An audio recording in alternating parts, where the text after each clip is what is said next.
Morning and welcome back to my channel. আমার নতুন একটি ব্লগে তোমাদেরকে জানাই স্বাগত। তো সকাল যেই আমি কথা শুরু করব এরাও শুরু করবে। তো সকালবেলা একবার চা হয়ে গেছে, এবার দ্বিতীয়বারের চা হচ্ছে। মা আর ভাই উঠেছে সেই দ্বিতীয়বারের চা করতে। এই যে দুধটা বসিয়ে দিয়েছি, ঠিক আছে। আর সকালবেলা কিছুক্ষণ আগে সবজি দাদা এসেছিল, সবজি দাদার কাছ থেকে সবজি নিয়েছি, ডাঁটা নিয়েছি, রাঙা আলু নিয়েছি, কুমড়ো নিয়েছি, পটল না সরি উচ্ছে নিয়েছি, টমেটো নিয়েছি, আম নিয়েছি, লঙ্কা নিয়েছি। তো এইগুলো নিয়েছি। মিষ্টি ডাঁটা মানে সাদা যে ডাঁটা মিষ্টি ডাঁটা, ওই ডাঁটার তরকারি হবে, আর হবে মাংস। কি মাংস রে? মা তো মুরগি খায় না, খাসির মাংস। বর্মশাই অলরেডি মাংস নিয়ে এসেছে, তো সেখানে গিয়ে কি ভিডিও তুলেছে ততক্ষণ তোমরা দেখে নাও, আর আমি ততক্ষণ চাটা করে নিই, ঠিক আছে। বর্মশাই যখন মাংস কেনেন এই দোকান থেকেই কেনেন, কারণ আমার শ্বশুরমশাই আর শাশুড়ি মার বউ ভাতের অনুষ্ঠানের মাংসের অর্ডার এনার কাছে দেওয়া হয়েছিল, তাই ইমোশনালভাবে একটু জড়িত, সেই জন্য এই দোকান থেকেই কেনা হয় আর কি।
বরের জন্মপিঠে আমাদের বাড়ি থেকে 5 মিনিটের দূরত্ব। তো বাবিন জোর করে আমার শ্বশুরমশাইকে দিয়ে আনিয়ে দেখো সেই নারকেলটা কাটিয়েছে, তো সেই নারকেল চামচ দিয়ে কুড়ে কুড়ে খাচ্ছে। যাই হোক, নারকেলটা কত বড় হয়েছে। আর ওইদিকে মা কি করছে চলো দেখি।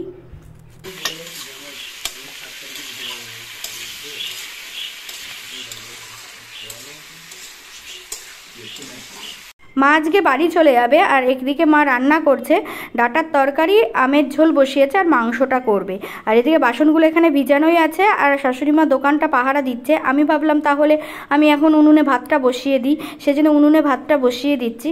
আর আমার তো সেভাবে বাপের বাড়ি গিয়ে থাকা হয় না, তোমরা তো জানোই যে আমি যাই গিয়ে আবার চলে আসি। তবুও মা যেটা ভালো মন্দ রান্না করে সেটা পাঠিয়ে দেয়, কারণ নাতিরা আছে, আর আমি ভীষণ ভালো খাই। আমি আমার বর্মশাই যে মার হাতে রান্না। আর উনুনটা দেখো কি সুন্দর জ্বলে উঠেছে। আর আমি চালটা নিয়ে আসতে গেছি, ওই দেখো চালটা নিয়েও এসেছি, ধুয়ে আবার উনুনে হাঁড়িতে যে জলটা গরম হয়েছে সেটার মধ্যে দিয়ে দিচ্ছি, আর মার সাথে গল্প করছি। আর মুখটা ওরকম টুকটুক টুকটুক করে নড়ছে, দেখতে পাচ্ছ, কারণ মার কাছ থেকে চেয়ে আমি একটা পান নিয়েছি। আমার মা কিন্তু জর্দা দিয়ে পান খায়, আমি কিন্তু খাই না, আমি শুধু সুপুরি আর ওইদিকে চুন হালকা নিয়েছি, আর একটু মৌরি ভাজা। আমার মা কিন্তু মৌরি ভাজা দিয়ে খায়, কি অসাধারণ লাগে যে কি বলবো। তো খেয়েছি আর মার সাথে গল্প করছি, আর মাকে বলছি মা আমি না কুড়ে হয়ে গেছি, তুমি এসেছো বলে আমি একটু কুড়ে মতো হয়ে গেছি। কুড়ে আমি দেখাচ্ছি, নাহলে আমি তো দৌড়াতে দৌড়াতে করি। সবাই একটু, সব মেয়েরাই মায়ের যদি একটুখানি মেয়ে তো করেই, মেয়ের সংসার মেয়ে তো করেই।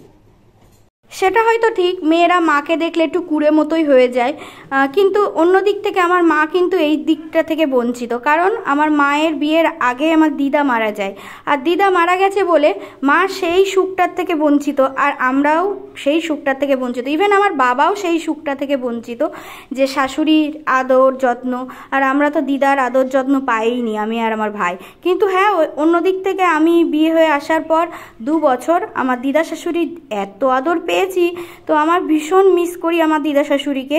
যদি আরও আরেকবার ফিরে আসতো তাহলে আরেকটু দিদির হাতের মানে কি বলবো আদর খেয়ে নিতাম। তো আমার দিদা শাশুড়িকে আমার বরমশাই যেহেতু দিদি বলে ডাকতো, তো বিয়ের পর আমিও দিদি বলেই ডাকতাম। তো এত আদর পেয়েছি কি বলবো, দিদার ভালোবাসা যে কি সেটা আমি আমার দিদা শাশুড়ির কাছ থেকে পেয়েছি। খুব মিস করি আমার দিদা শাশুড়িকে।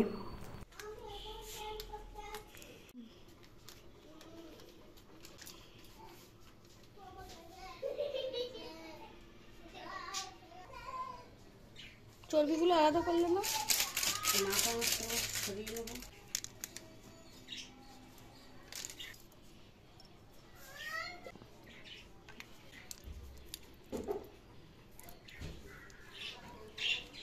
দুজন কমেন্ট করেছিল মা কেন পটল পোস্তের মধ্যে জিরের গুঁড়ো আর গরম মশলা দিয়েছিল, সেই বিষয়ে বলবো।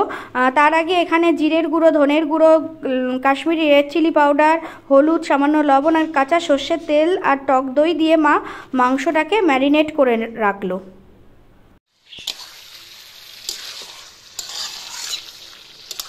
ডাটা চচ্চড়ি আর ওইদিকে চাটনিটা হয়ে গেছে, আমের চাটনি। এবার মা মাংসটা কষাচ্ছে।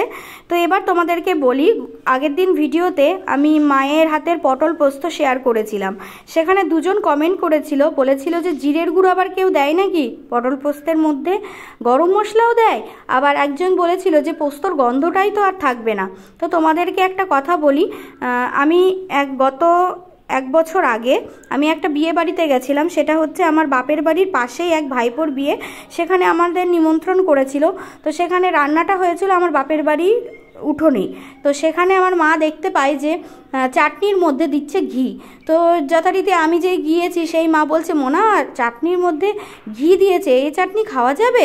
তো যাই হোক, খেতে বসে ভয়ে ভয়ে সেই চাটনিটা নিলাম, ভাবলাম যে দেখি না কেমন লাগে। তো দেখি সব রান্নার থেকে চাটনিটাই বেশি সুন্দর হয়েছিল।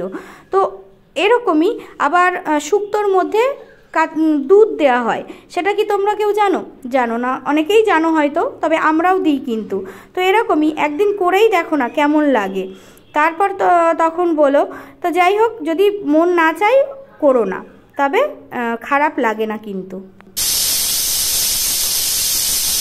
ওহো, মায়ের হাতের খাসির মাংস এত সুন্দর হয়েছিল, কিন্তু তৃপ্তি করে খেতেই পারলাম না, কারণ এতটা শরীর খারাপ ছিল কি বলবো। এই তোমাদের সাথে যখন এই ভিডিওটা শেয়ার করছি তখন আমার প্রচণ্ড শরীর খারাপ, তবুও তোমাদের জন্য আমি এই ভিডিওটা শেয়ার করছি। আর এই দুটো বেগুনি ছিল গতকালকে, যেহেতু ওই চপের ভিডিওটা করেছিলাম, তাই দুটো বেগুনি ছিল। তো চলো পরের দিন দেখা হচ্ছে। গুড মর্নিং, কেমন আছো তোমরা সকলে? আজকে হলো নেক্সট ডে। গতকালকে সেই ঘর মোছার পরে কি রান্না হয়েছিল সেটা দেখানোর পরে আর আমি ভিডিও কন্টিনিউ করতে পারিনি। তার একটাই কারণ, মানে গায়ে বোঝা যাচ্ছে না যে উপর থেকে যে জ্বর এসেছে, কিন্তু ভেতরে ভেতরে এত শরীর কাঁপছে আর এত ব্যথা, মানে আমি নড়তে পারছিলাম না। অনেক কষ্টে বাসনটা মেজেছি, আর ভাতটা যেহেতু উনুনে হয়েছিল, উনুনটা গোবর দিয়েছি। যদি আমি সেটা না করতাম তাহলে আমার মা বাসন মাজা শুরু করে দিত। মা তো অলরেডি রান্না বান্না করেছে, সেই জন্যে আমি চুপচাপ বসে টুকটুক টুকটুক করে বাসনটা মেজেছি আর উনুনটা গোবর দিয়েছি। তারপরে স্নান করে, মানে স্নানও করতে পারছিলাম না, গায়ে জল দিতে গেলেই কেমন ছ্যাক করে উঠছে। তো যাই হোক, প্রচন্ড শীত করছিল গায়ে জল দিতে গিয়ে। তারপর দুটো কটা খেয়েছি, খেয়ে শুয়ে পড়েছি। শুয়ে যে ঘুমাবো, ঘুমও আসছিল না। তারপরে মা বাড়ি গেল, কারণ ভাই বাড়ি চলে গেছে। এবার রান্না কে করে দেবে? বাবার মতো সেদ্ধ ভাত করতে পারে, কিন্তু ভাই ওই সমস্ত খেতে পারে না। তো মাকে বাড়ি যেতেই হলো। আর সামনে আমার ছোট কাকার বছরকির কাজ 6 তারিখে। তো কেন এরকম শরীর খারাপ হচ্ছে সেটাও আমি বুঝতে পারছি, সেটা আমি পরে বলবো তোমাদেরকে। আর আমি আজকে এখন রান্না বসিয়ে দিয়েছি। আজকে সকাল থেকে আবার সেই একই সমস্যা হচ্ছে, তো রান্না বসিয়ে দিয়েছি, ওষুধ খাওয়া হয়ে গেছে, রান্না বসিয়ে দিয়েছি। আজকে আমার শাশুড়ি মা যাচ্ছে, আমার শাশুড়ি মার কাকি মারা গেছে, তো আজকে ওখানেই যাচ্ছে, মানে আজকে হচ্ছে নিয়ম ভঙ্গ, তো ওখানে যাচ্ছে। শ্বশুরমশাই বাড়ি থাকছে, শ্বশুরমশাইয়ের আবার চেম্বার আছে, ডাক্তারি চেম্বারে ডাক্তার বসে যেহেতু, তো ডাক্তার আসবে, তো তাড়াতাড়ি রান্নাটা আমাকে করতেই হবে, আবার ওনাকে গুছিয়ে দিতে হবে, উনি চেম্বারে বসেই খান, বাড়িতে খান না, তো সেগুলো আমার করতে হবে। সেই জন্য তাড়াতাড়ি আমি ডাল আর ভাত বসিয়ে দিয়েছি, মানে ডালটা সেদ্ধ হয়ে গেছে, ফোড়ন দেব, ও আবার অফিসে যাবে, তো ফোড়ন দেব। আর ওইদিকে উনুনে ভাত বসিয়ে দিয়েছি, ভাবছি যে আলু ভাজা, বেগুন ভাজা আর ডিম সেদ্ধ করবো আর ডাল। তো এটাই, মাছ আজকে নেওয়া হয়নি, কালকে মাংস খাওয়া হয়েছে, অল্প একটুখানি মাংস আছে, মাংস বলতে একটু চর্বি আলু এই দিয়ে এটা রয়েছে, গরম করে রাখলাম এখন আবার। তো এটাই, তো চলো আজকে অল্প একটু ভিডিও হয়তো তোমাদের সাথে শেয়ার করতে পারবো। আমি ঘরে গিয়ে তোমাদেরকে দেখাচ্ছি যে কি রান্না বান্না করবো, মুখে তো বলেই দিলাম, ঘরে গিয়ে আবার তোমাদের সাথে ভিডিও কন্টিনিউ করছি, ঠিক আছে? চলো পরে কথা। শরীরটা একদমই ভালো নেই, শুধু মনে হচ্ছে শুয়ে থাকি, কিন্তু রান্না তো করতে হবে। দেখো উনুনে ভাতটা হয়ে গেছে, আর এদিকে আলু ভাজাটা বসিয়ে দিয়েছি, কারণ বাবান এসে খাবে, পরীক্ষা দিয়ে এসে শ্বশুরমশাই খাবার নিয়ে চেম্বারে যাবে, ওইদিকে আবার বরমশাই অফিসে যাবে। আর এদিকে গতকালকের একটু মাংস ছিল, মানে মাংস না, একটু চর্বি ছিল, আলু ছিল, ওটাকে একটু গরম করে নিয়েছি। আর এদিকে এই কড়াইতে ডালটা সিদ্ধ করে নিয়েছি। অবস্থাটা এতটাই খারাপ যে আমি দুটো কড়াই বসিয়ে দিয়েছি, আর ওই একটা কড়াই, টোটাল 3টে কড়াই আমার আজকে মাজতে হবে, ভাবতে পারছো?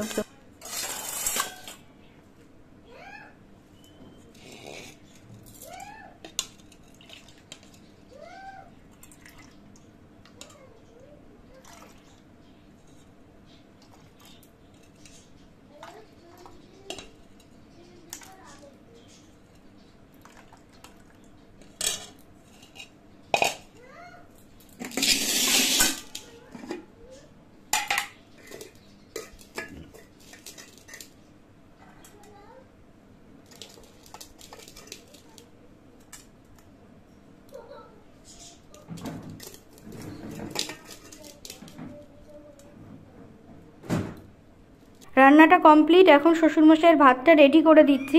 উনি বাড়িতে ভাত খান না, উনি প্যাকিং করে দিতে হয়, সেগুলো নিয়ে চেম্বারে বসে বসে খান, সেই জন্যে। আর বাড়িতে খেলে না সুবিধা হয়, বোঝা যায় যে এতটা লাগবে বা আর একটু দিই বা একটু কম দিই এরকম, কিন্তু মাপ বোঝা খুব মুশকিল টিফিন কৌটোতে দিতে গেলে। যাই হোক, আমি আমার আন্দাজ মতো দিলাম, আলু ভাজা, ডিম সেদ্ধ, ডাল আর ভাত, এটা দিয়ে এবার প্যাকিংটা করে দেব, দিয়ে ওনাকে দিয়ে দেবো, উনি নিয়ে চেম্বারে চলে যাবে।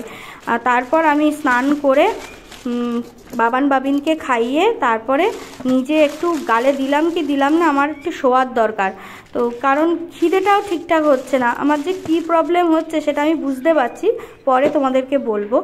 আর এটা হচ্ছে রাত্রিবেলা ভিডিও, এখন অনেকটা সুস্থ আছি, তো আমার যে প্রবলেমটা হচ্ছে সেটা আমি বুঝতে পারছি, শুধু আমার না, বাবানেরও হচ্ছে, সেটা তোমাদেরকে নেক্সট ভিডিওতে অবশ্যই বলবো। দেখো কিছু একটু বুঝতে পারছি, কিন্তু সেটা তোমাদের সাথে ক্লিয়ার করতে হবে, এই ছোট্ট ভিডিওর মাধ্যমে কি ক্লিয়ার করা সম্ভব নয়। আমি নেক্সট ভিডিওতে অবশ্যই বলবো যে আমি কিসে ভয় ঠিকঠাক পাচ্ছি না, কিন্তু আমি কিছুর একটা অনুভূতি পাচ্ছি, যে অনুভূতিটা একান্ত আমার আর বাবানও দেখছি সেটাই পেয়েছে, কিন্তু বাবান জানে না যে বাবান এই অনুভূতিটা পাচ্ছে, তো আমি তোমাদেরকে বলবো। আর এখন প্রচণ্ড হাসছি, কারণ হচ্ছে বরমশাই বলছে যে আর কতক্ষণ এভাবে ধরে রাখবো, কারণ যে স্ট্যান্ডটা এসেছিল না, সেই স্ট্যান্ডটা মানে যেটা ট্রাইপড আর কি, সেটা নাটটা ঢিলা, সেই জন্যে সেটা ঠিকঠাক হচ্ছে না, তো সেটা রিটার্ন করতে হবে। আবার রিটার্ন করা হয়ে গেছে কিন্তু নিতে আসেনি, তারপর অর্ডার দিতে হবে, সেই জন্য বরমশাইকে বলেছি ভিডিওটা একটু ধরে দাও না, ক্যামেরাটা ভিডিওটা করি, তো বলছে আর কতক্ষণ ধরবো, তো আমি বললাম যে আর একটু ধরে দাও, আমি এটা গুছিয়ে নিই আর একটু গল্প করতে পারবো তাহলে ওদের সাথে, সেই জন্য ও বকবক করছে।